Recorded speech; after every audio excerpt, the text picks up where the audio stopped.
ভাৰত পাকিস্তানৰ মাজত তীব্ৰ উত্তেজনাপূৰ্ণ হৈ আছে পৰিস্থিতি। আমাৰ কলা কৃষ্টি সংঘৰ অন্যতম এজন নিষ্ঠাবান সদস্য দিব্যজ্যোতি দাস, তেখেত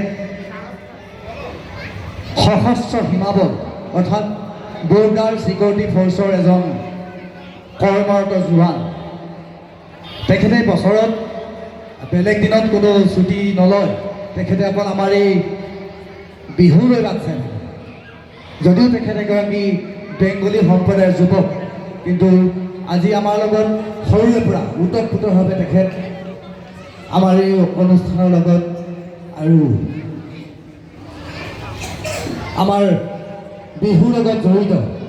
গতিকে তেখেতে ছুটি লৈ আহিছিলে আমাৰ এই অনুষ্ঠান আয়োজন কৰিম বুলি, বিহু বুলি তেখেতে ছুটি লৈ আহিছিলে। কিন্তু তেখেতৰ হেডকোৱাৰ্টাৰ জৰুৰীভাৱে ইমাৰ্জেঞ্চি তেখেতৰ ছুটি বন্ধ কৰি তেখেতক বৰ্ডাৰলৈ ঘূৰি যাবলৈ নিৰ্দেশ দিছে। সেয়েহে তেখেত অহাকালি ৰাতিপুৱাই আমাৰ মাজৰ পৰা এবাৰ যাবগৈ। গতিকে তেখেতক এখন ফুলাম গামোচাৰে আমি উদযাপন সমিতি তথা কলা কৃষ্টি সংঘৰ তৰফৰ পৰা আমি সম্বৰ্ধনা জ্ঞাপন কৰিব বিচাৰিছোঁ। যিহেতু তেখেত ৰাতিপুৱাই যাবগৈ, গতিকে আমি দেৰি কৰিব বিচৰা নাই।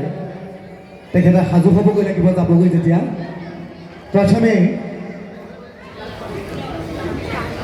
প্ৰথমে আমাৰ কলা কৃষ্টি সংঘৰ সন্মানীয় সভাপতি ৰাজেশ মাহাতোদেৱক আমাৰ দিব্যজ্যোতি দাসক এখন ফুলাম গামোচাৰে সম্বৰ্ধনা জনাবলৈ অনুৰোধ জনাইছোঁ। ৰাইজক এজাৰে হাত চাপিবলৈ অনুৰোধ জনাইছোঁ। ইয়াৰ পাছতেই উদযাপন সমিতিৰ তৰফৰ পৰা নীৰজ দাসদেৱক এখন ফুলাম গামোচাৰে সম্বৰ্ধনা জনাবলৈ অনুৰোধ জনাইছোঁ। আমাৰ মণিকা গগৈ তেখেতেও এখন ফুলাম গামোচাৰে সম্বৰ্ধনা জনাব। হাত তালি দিয়ক, সকলোৱে হাত তালি দিয়ক, উৎসাহ দিয়ক। মনৰ কথাত আমাৰ দিব্যজ্যোতি দাসৰ আৱেগ, বহুত আৱেগ জড়িত হৈ আছে বিহুখনৰ লগত। দুআষাৰ অকল ক'বলৈ আমি অনুৰোধ জনাইছোঁ দিব্যজ্যোতিক, বিহুখনলৈ শুভেচ্ছা এটা দি দিয়ক। সকলোকে নমস্কাৰ। মই বিশেষ একো নকওঁ। আজি যেনেকৈ মই থিয় হৈ আছোঁ, অহা বছৰ যেনেকৈ আকৌ একেলগে লগ হওঁ, মই তাৰে কামনা কৰিছোঁ। যাতে মই আজি এনেকৈ থিয় হৈ থকা দিছোঁ, আকৌ লগ পাওঁ বুলি তাৰে কামনা মোক আশীৰ্বাদ কৰিব। ধন্যবাদ।